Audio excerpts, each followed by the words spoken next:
video. This is a free reading to one of her authored books. This is entitled 101 Success Secrets for Women, Overcoming Your Obstacles and Achieving Your Dreams. The author of this is none other than Miss Sue Augustine. Subchapter 12, Leave Good Behind and Go for Best. Subchapter 12, Leave Good Behind and Go for Best. Doing things right is not as important as doing the right things. There's a big difference between a good dream and the best one. It's possible to be pursuing a lot of good things, yet miss the excellent ones you were destined to do. Some goals and activities may not be harmful or detrimental in any way. In fact, they may produce positive results. They simply aren't the right ones for you to be investing your valuable time or energy in because they don't contribute to fulfilling your ultimate destiny. Once you've captured your vision, you can prioritize the activities in your life by determining which things are beneficial to your dreams and which are not. Your greatest challenge is not in choosing between good or bad, but between good and best. Most of us know the difference between right and wrong, moral and corrupt, just and unjust, honest and dishonest. So we would naturally choose the good without hesitation. But people who pursue the best and go after excellence rather than settling for good enough are the ones who capture the greatest opportunities for outstanding success. It sounds simple, yet it's surprising how many people, including some of the world's most influential leaders, professionals, and entrepreneurs, get caught in the trap of pursuing merely good goals while the pathway to the best goes ignored. If you have given in to the habit of chasing after mediocre opportunities and pursuing average dreams, misguided proposals, or your own hasty plans, you could be holding yourself back from fulfilling an incredible destiny. With a crystal clear dream and a distinct vision, you won't get back down with just doing acceptable things. You will do things that are most beneficial for the accomplishment of the dream you've been given. Having a rock solid dream gives you a firm foundation and protects you from being led astray by those average alternatives and mediocre activities.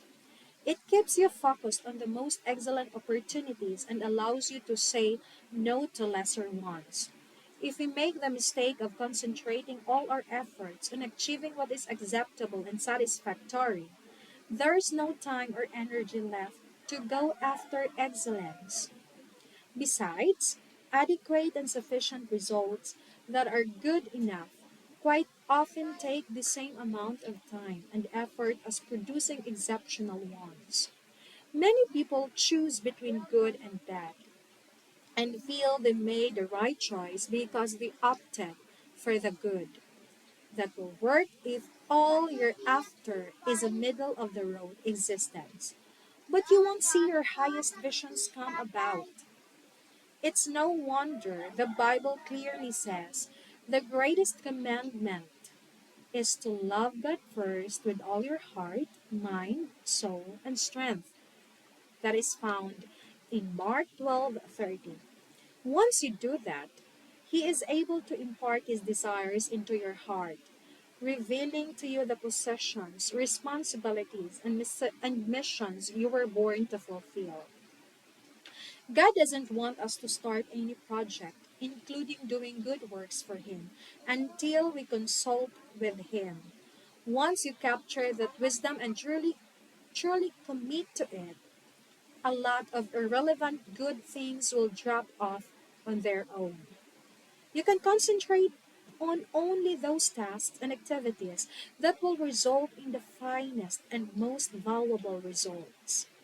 In the story of Mary and Martha, found in Luke 10, verse 38 to 42, we see a profound yet simple illustration of the principle of good versus best priorities.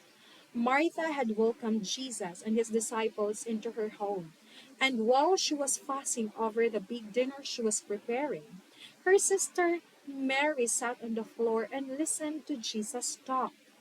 Martha made a very good point when she expressed to him that she was doing was that what she was doing was important and that she needed help. After all, what could be more noteworthy than preparing a meal for Jesus? But listen to what Jesus essentially said to her. Martha, dear friend, you are so upset over all these details. There is really one thing worth being concerned about. Mary has discovered it, and I won't take it away from her. Jesus didn't say the details Martha was concentrating on were bad things. In essence, he said Martha was doing what was good, but Mary had chosen what is better. Notice that in this story, it doesn't even say Jesus was hungry. Many of us have our own ideas about what we want to do for God. We get preoccupied doing things for Him rather than finding out what He has specifically told us to do. Have you been chasing after the good over the best? Have you been satisfied with average and acceptable? Just imagine what could happen if you said no to the mediocre dreams and yes to the great ones.